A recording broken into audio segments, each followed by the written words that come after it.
Welcome to the Hansen Brothers podcast. I'm Timmy and joined by my brother Kevin. We are teammates and world champions in rallycross. This podcast is our space to catch up while traveling the motorsport world.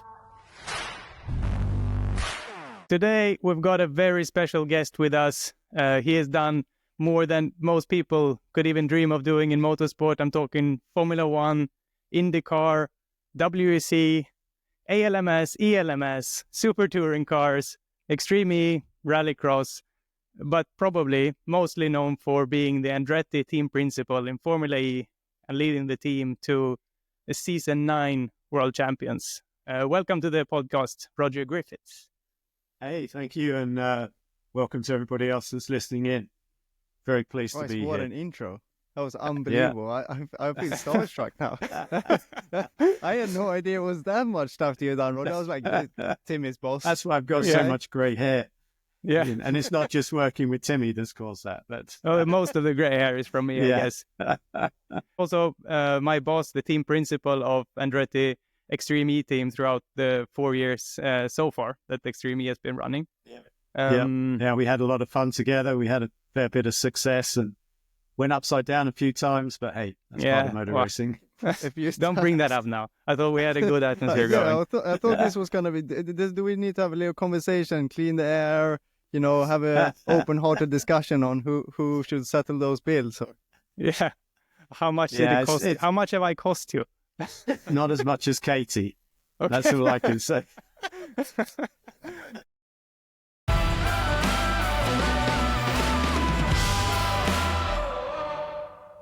Now, we're going to talk about Extreme E. We're going to talk about a lot of things through this podcast. But first up, we should check in on the current Formula E season. How's it going right now, Roger? It's been a bit hit and miss. Unfortunately, we've had a couple of reliability woes.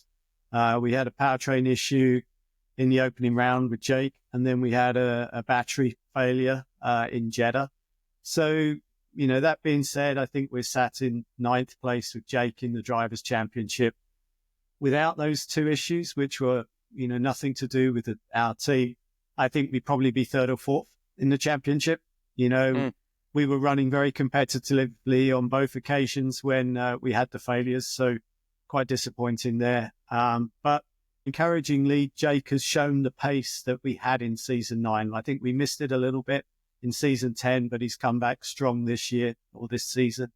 And it's been good. The team's made a lot of good progress. And, on the other side of the garage with Nico, we've had a couple of points scored, but also we've had a couple of mistakes as well and gone out of races that we probably shouldn't have done. So it's been a bit stop-start with the season just because with, first race in Christmas break and then a couple of long breaks and an even longer one now whilst we wait for the next round. So it's been like 8 weeks since we raced in Jeddah, and I think we're all itching to get going again. Wow, yeah. And I just must ask, I obviously watched that incredible finale of Season 9, you guys winning the championship, rooting for you all the way through. But how much pressure is it now after being a team principal for a world champion that is capable of winning that championship, but he's currently down in the rankings? How much pressure does that put on you to manage and lead your team to get him back to winning, and also managing him obviously to be in the right headspace? I try not to think about it like that, because I think if you do, you're just going to wither and die. It's a case of just focusing on race by race by race, try and catch things before they start to fall apart. Particularly with Jake, I'm starting to understand him more and more, particularly after last year. I think together we both learnt a lot. We got distracted by a few things going on with Porsche. He wasn't as settled as he was going into Season 9, but coming into Season 11, I noticed an immediate difference. He'd relocated to Monaco. He was in a good space there. He seemed really focused with his driving. When he starts getting down to the real tiny details of everything, like worrying about the weight of the side pod and things like that, then I know I've got the Jake from Season 9 back. And so he seems fired up. He seems very keen for more success. We as a team now need to match that. And I think everybody's super motivated to get back on the top step of the podium as quickly as possible. If if we get a few more consistent podium finishes, then I think that sets us up for a good run at the championship later in the year. One of the encouraging things is that, with the exception of Oliver Rowland, all of the other championship protagonists have also had a difficult start to the season. We've got one or two names in there that none of us would have anticipated, like Taylor Barnard. So I think, for me, the season starts now, and we've really got to focus in. If we look back to season 9, we did have a lean spell. We had 3 or 4 races where we just didn't finish or scored, no points, and yet we overcame that, and we took on a real strong run at the end. So that's what we've got to do. That's what we've got to get back to. Yeah, 100%. And also, like, what was it like? You've been through a few drivers, in your team. How does that process work? Like, when you see someone is not performing, because sometimes you've been having a driver for a year, changing them. How is that process for you? What do they need to achieve in order to stay in your team? And also, when you look at, for example, Bernard who's coming through now, what do you look at in a guy like that, seeing like, oh, there's a young new talent coming in, he's got a long career out of him? Is that someone that you might think about moving forward? Yeah, absolutely. I mean, I think that has really been the main question in my mind, is not necessarily what's happening today, it's what we need to do for tomorrow. And when we've been looking at teammates for Jake, we were always thinking, well, if that guy could score, or lady could score 60 points, then we consider that as a decent teammate. So far, we've been in the mid to low 20s, and that's what's been really disappointing. I mean, I struggle to believe that Jake is really, really, really that much better than everybody else, because they're all super impressive drivers.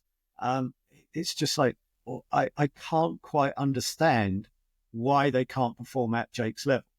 And this is something that we're looking at. With Nico, he is a Porsche factory driver.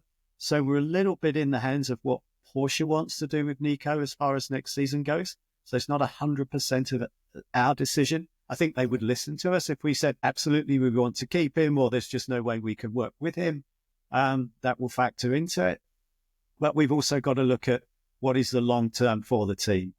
And, we've got another decision that's coming up as we approach Gen 4, is which powertrain provider are we going to be with? Are we going to continue with Porsche, or are we going to look somewhere else? And that could have a big impact on what happens with the driver on the other side. If it's a Porsche driver and we end up with a different powertrain, then we won't have that driver available to us. But, I'm starting to think, after looking at the performance of Taylor Barnard and some, Zane Maloney as well, that we know quite well, maybe we have to go a different route. Maybe we have to give an opportunity to a young up-and-coming driver, take more of a risk on a rookie, but focus on building that driver up. Give them the opportunity to learn the championship, to learn the tracks, but not just, judge them on one season. So starting to have those conversations right now. Obviously, we've got a super competitive young American as our reserve driver, Jack Crawford, race winner in Formula 2. So, is he somebody that we could build a future pairing around? So there's a lot of things going on in my head right now as to what is the right direction to do. And, I don't have that answer today. Is that the hardest part of your job? You said, like, the most important for you is not what we do today, but we do tomorrow. So as a team principal, is that the hardest thing, keeping that long-term view and the big picture in mind? Yeah, I mean, for me personally, it is. It's thinking, the way I look at it is 1 year out, 3 years out, 5 years out. Where does this take us? If I get too caught up in the day-to-day operations of the team, then one, I don't have the right people in the place to be running the team on a daily basis. But second, I also lose focus on what the bigger picture is. And for me, I have to be more focused on the future of the team. We have had an ownership change within Andretti. It's been quite public knowledge over the last 6 to 9 months. So got to understand what the new ownership is trying to achieve from this program. Where do they see it fitting in? So for me, it's looking further down the line. Obviously, I've got to be mindful of achieving good results today, because, in motor racing, you're only as good as your last race. But it is about building the future of the Andretti Formula E team.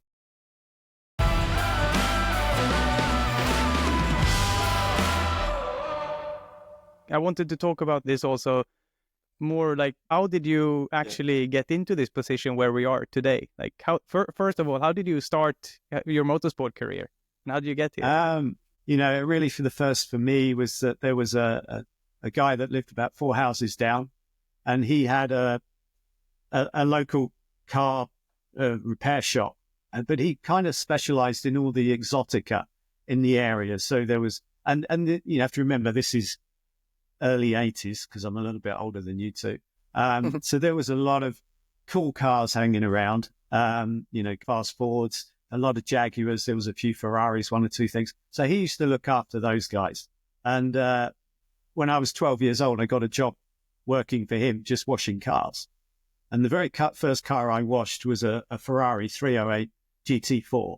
I still remember it today. And we washed the car, I washed the car, and then we went to a big car show like that weekend, and we took the Ferrari and we took a couple of other cars as well. So that was my exposure, was at that level. And I then spent the next 4 or 5 years working for this guy. Ultimately got offered a position there, but my mother turned it down and said, you need to go to college, you need to go to university, get a proper degree. You can't just be a car mechanic. I was devastated.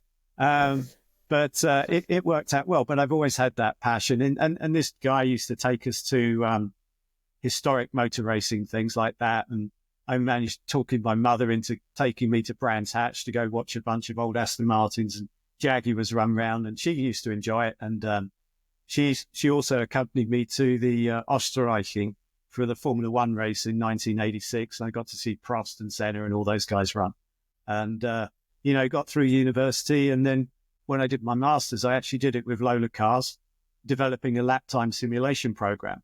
And this, we're talking 1990, 1991 when I was doing this. And, this is before all of the tools that you have today to do this kind of work. And this was when Lola was going to do had the Ferrari engine. They were going to do their own Formula One car, and never really came to anything. But I'd got the bug by then, and it was just a matter of time as to when I found my first sort of real job in motor racing. And fortunately, it's been all upwards from there. But the team principal thing really came out of nowhere, in all honesty. I think the Formula E program was, something that Michael was looking at. He needed somebody to go and evaluate it. So I went over to the UK, had a look, and we made the commitment to go. And between JF Thorman, who I think some of you may have met on a couple of occasions, between him and I, we shared that role for the first 3 or 4 years. And then when we had the factory BMW program, BMW said, we need to have one team principal. We can't have 2 people that are sort of representing the team at that top level. And he just said, oh, it's all yours. So since season 5, I've had that role. So you started being team principal for season 1 of Formula E, and you're still the team principal today. I think what many people don't realize is that it is a much more unique and hard to get job to be the team principal, because drivers come and go. Also, you have 2 drivers in each team. But to be a successful team principal for such a long time, is very few people who get to do like what you have done and so long. And I guess there's many people wondering how to get there. And it's a fascinating story. Yeah, I mean, for me, I'm an engineer. I mean, my university degrees are in engineering, and, I've always stayed on that path. But unfortunately, or fortunately, depending on how you look at it, is often the case that the more successful or the more senior you become in whatever it is that you do, the less of it you actually get to do. So as an engineer, I started supervising other engineers and then setting the direction for other engineers. So you end up taking on more and more of non-engineering activities. And particularly the team principal, I started wishing that I'd spent more time listening to that once a week legal course that we had to do as part of our engineering degree, because I spend more of my time buried in contracts and talking to lawyers than I do about talking to engineering things or commercial things, and understanding how to do sponsorship, understanding social media and what that means, how the importance of that has become, so much more central to everything we do. So it's a lot of things that I've had to learn that I have no education on, if you like. And it's a very varied role. And obviously you're front and center. So you carry the burden of the success or failure of the team. And, if you've made a wrong driver choice through really no fault of your own, or you pick the right driver and they don't perform, it's still my fault, because I should have chosen somebody better. That's what, Autosport will say and all the rest of it. So unlike most jobs where you have a performance review maybe once a year or twice a year, as a race team, you have a performance review every time you go on the racetrack. So you're very quickly judged as to how good or bad you are. Do you think, coming from an engineering background, you have to be very analytical and strategic and maybe a little bit calm? And so do you think that's an advantage in your position compared to other team principals that are around that, maybe like Luke Alfon that was in Veloci, that's more like an athlete background, just working a lot on a different mentality than coming from engineering? Do you think that's benefiting you in your position? I think so. I mean, I think as you mentioned, as an engineer, you are more analytical. So you look at the data, we have a great phrase, the data never lies. So if you can work through the data, you should be able to make the right decisions. And generally, engineers tend to have a slightly calmer approach to things than perhaps a driver, which is much more emotional about it. There's obviously a lot of positives about someone like Carlos or other drivers that have stepped into that role. I mean, I look at Tony Kanaan now running the McLaren team in the IndyCar. He's doing a great job. But he's coming from a different perspective. So I think what you try to do is to then support yourself by choosing the right people to have around you. I mean, I can't do this role without everybody else around me. And if you're strong in a particular area, then there's no point choosing people that have got similar strengths to you. What you need to do is to identify your own weaknesses and then find people to help you to fill those sort of troughs of knowledge. Yeah. And how do you go about putting a world champion winning team together? Like, what are the key aspects that has to be right, and what are the difficulties in finding that group of people? I don't think you can do it over 1 year. It's something that team evolves into a world championship winning team. And I'll give you an example of where it didn't work, that I wasn't part of it, but I saw it happening firsthand, was when in 1999, when BAR first set up, they went out there and they picked some of the best engineers, the best mechanics, the best whatever it was. And they tried to force them to work together to be a team. And it didn't work because there were too many, A-type personalities, too many egos fighting each other. And so what I've always tried to do is to build the team around the overall sum of those people rather than just finding brilliant individuals. I mean, if you can find a brilliant individual and make them work within that group, that's great. That's a big win.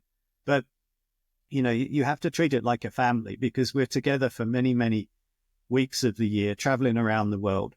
And families, will bicker, will have good days and bad days. But what you have to do is to say, can this group survive together? Because there's no point tearing ourselves apart. And you won't make it perfect the first time. And so you've got to sort of massage it all a little bit. And, what I saw was the team really start to grow from like season 6, season 7. And then in season 8, when BMW had pulled out, I identified where our weaknesses were, because we were left quite high and dry. They pulled out all of their technical support. So there was a few things where we were like, oh crap, now what do we do? And software engineering for me was one of those key aspects. So I was able to, work with a group, with the QEV group. We identified a few key individuals that we wanted. We brought them together. They integrated well into the rest of the race team. And I allowed them to kind of set the direction. They came in, they evaluated where we were, said, okay, these are the things we need to focus on. So in season 8, we started to bring all of that together. The team started to bond. It started to gel. We were also having fun as well. Season 8 was a pretty decent year for us. I mean, it wasn't that world championship winning year, but we were strong. And then when we went into season 9, I don't think any of us would ever have expected to win the world championship. based on how things went in Valencia test at the start of the season, we came away thinking, oh, we've got some work to do. It was a new relationship with Porsche. We were still trying to understand how each other was going to work together. But I think we were lucky in that Porsche had to focus on developing that powertrain, whereas we were able to focus on going racing. So, and I think we got out of the gate super strong in Mexico, won the very first race. So it was like, okay, Gen 2, we won the first race in Saudi Arabia, and then Gen 3, we won the first race in Mexico City. And then from there on out, I think it was, when you start to have that success, everybody's motivated. And we kept the motivation going, even when we had that lean period.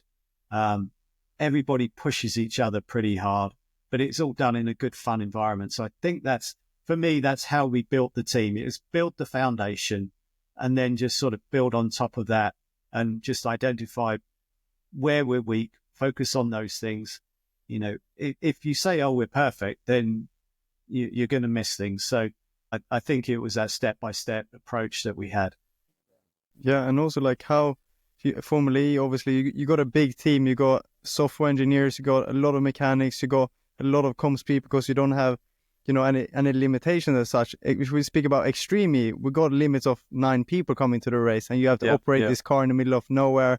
There's contact involved. There's a few people rolling the cars. How different was it to put together a team when you have such a limit of people, and you even more than, like you said, getting the right individuals together, even more important when there's a even tighter group. How was that experience going from Formula E to Extreme E all of a sudden?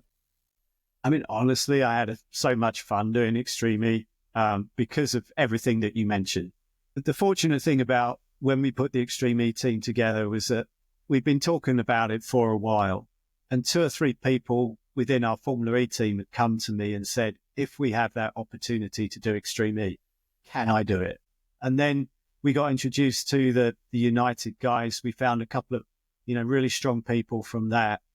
And, you know, we built the team quite quickly. But what was key about all of these individuals was they had a vast amount of experience, not just in Formula E, but other motorsports. So it was actually easier to build the Extreme E team than it was to build the Formula E team.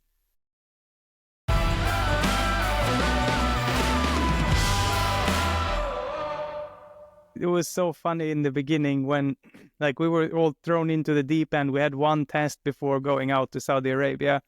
And do you remember, like, how we experimented with this driver swap? At that time, there was no rule of a minimum time. So we just thought, this is race, and we got to save every tenth there is. We did some crazy things to try and shave off the time. Bruce picking Katie up and trying to throw her in the cup. So, Yeah. I mean, like a spear, you know, like thread her into the car while I was barely even out yet. And I hurt my legs so badly because I ended up hanging out the car only halfway out. I remember. Yeah, I think you were there, weren't you, Kevin? You came to the many test people with us. won't know that you know, in the beginning of the Extreme year, obviously I didn't have a deal from the first race, so it was very much like I joined Timmy down to the test, be around. It's always good to be, you know, around opportunities, and Roger welcomed me to the team as well there. So I was part of the Andretti family for the test, and for the first race I was kind of, you know, on standby. Even Timmy, I remember you told me, Timmy, that Roger was even thinking about getting me out to the race, maybe be an engineer. So I was very much part of the Andretti you got out of spirit in the beginning car as well, didn't you? I drove the car in the test, and for me it's always been a part of you know, a small love there. And obviously Timmy being there obviously gives an extra to that. But like, I was invited, I was part of that family from the beginning, seeing all that early experimental tests, and then going to the second race when I was in a competitor car. I was kind of like, feels a bit strange. Why am I not in the right team? We had this phase, I think it was probably 2 years, when we had a better coffee machine than your team. Then you came in a lot. Then you always had the coffee in our team. But then you switched to Veloce, and then they had an even better coffee machine. So now it was more me going to Veloce to have the coffee. Well, it was also who had the most reliable TV network as well, so we could actually watch what was going on the track. So That was the only way for us to see it. Like, you think that we go out to the race, but no, we watched every session from the TV, didn't we? Or from the command center. It's rare to be able to see. Yeah, no, that was good. I think we probably all agree that we're all a bit disappointed and frustrated that we didn't get to finish season 4 of Extreme E. I think that, both teams were super competitive in that last year. Kevin, you were obviously a little bit out front ahead of us, but, given where we'd been in season 2 and season 3, I think we'd had a huge turnaround for season 4.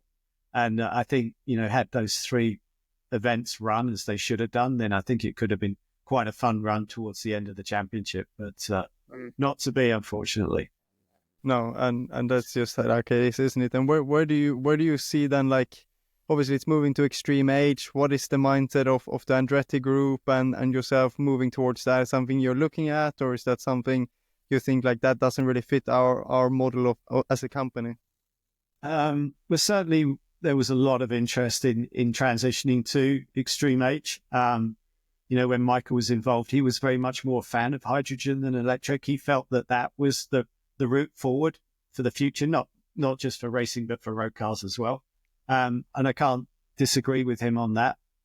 I think where we're at today, there's a little bit of frustration in the fact that we don't really know what's going on. It's hard to go out there and sell that program. We don't really understand what the ownership structure is going to be around the car and the spares and things like that.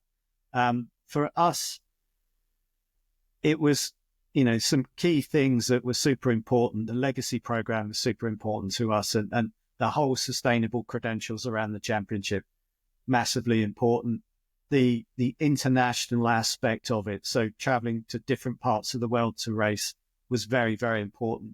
So we're going to have to wait and see. I think if they were able to come with something that was a little closer to the original format of Extreme E, there would be more interest. But this World Cup format, where you've just got one location and then you don't do anything for the next 12 months, I mean, how do you keep everything moving and going forward? So, yeah, I mean, all of the other stuff aside, I had a lot of fun doing Extreme E, and, it was, I won't say it was my first foray into off-road racing, but the first real serious fun with this type of extreme racing. Yeah, it has been a great package overall, and it was a shame what happened last year with the championship ending after only two race weekends. I think many people have been asking what really happened there and where is it now.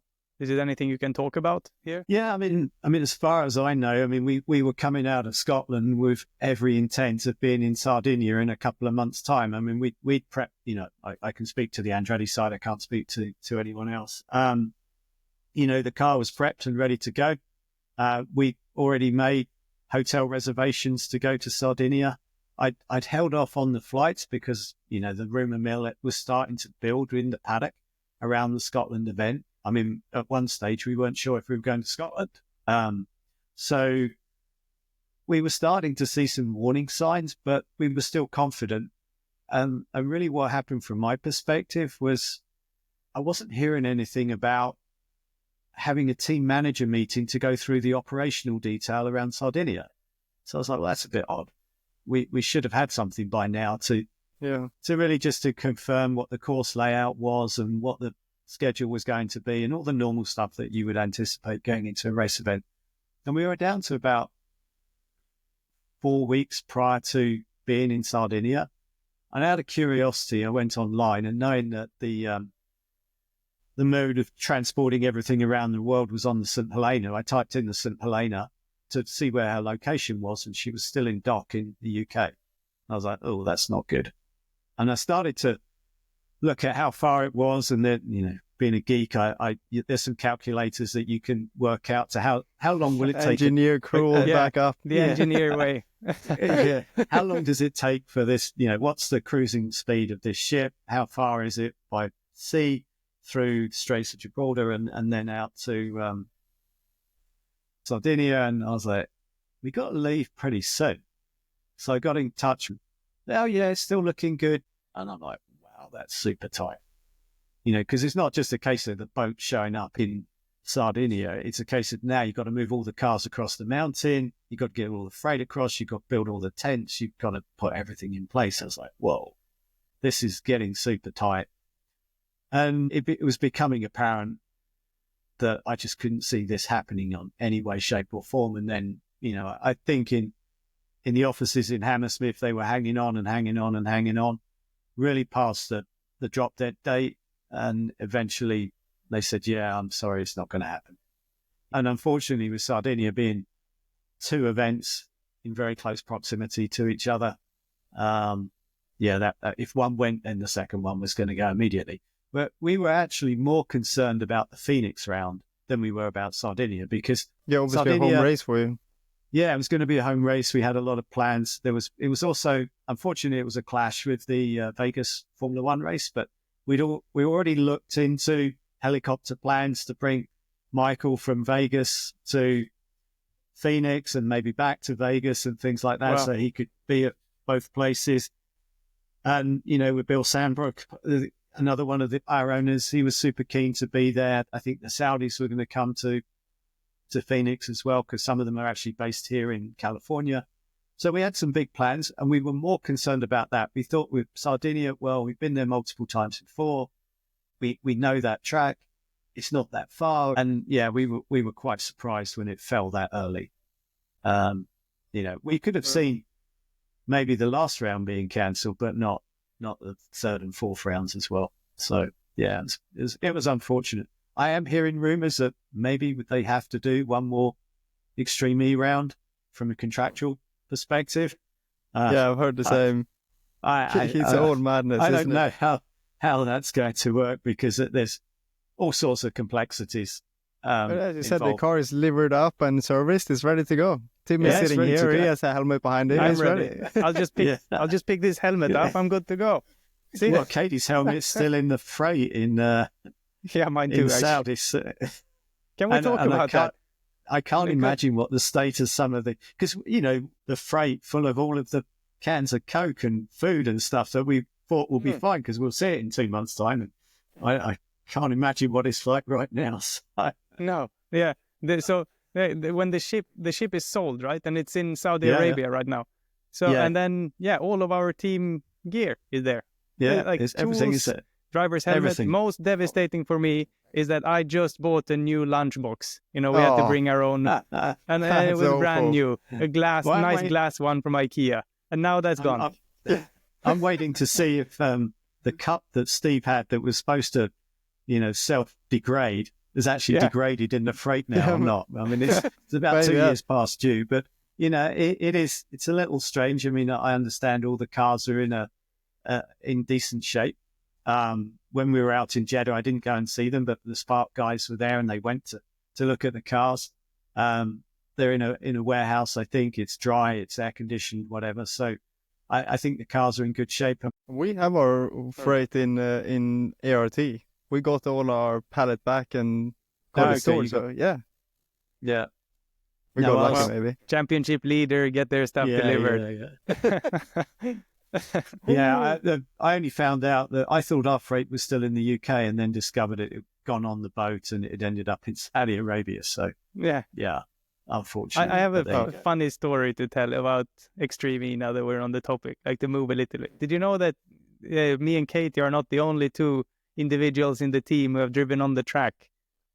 There was actually a third occasion when Lewis, our media manager of the team, we were driving back from an autograph session in Punta del Este, and we got a little bit lost, and he was driving, and we somehow ended up on the track, which is very forbidden, and Lewis driving, saying, I'm going to get fired. And me and Katie like, no, it's fine. And we were like crouching down like this, trying not to get spotted, trying to hide our team gear. And we made it back. If it's not fired, he would be fired after this, that's for sure. Absolutely. Now he will be fired. Well, I also heard that you 2 had a run up the hill at Goodwood together in a super quick Skoda. Yeah, we did. Me and Louis, we've ended up getting like good friends over the years, and then we did Goodwood together. I went to that gala, and I was alone there, so he was my +1. He was my date. So we were driving to the gala. Tell us no more. Then we took his cheap, was it a Skoda, I think? Yeah, Skoda. We took that up the hill, and we reckon this the cheapest car that's ever gone up the Goodwood Hill. I think he didn't buy it for many £100. Quite possibly one of the slowest as well. So no, he drove pretty fast. I tried to guide him how to do a launch and stuff. So driving wise was not too bad. The car was maybe failing him, but yeah. No, we've had some great times.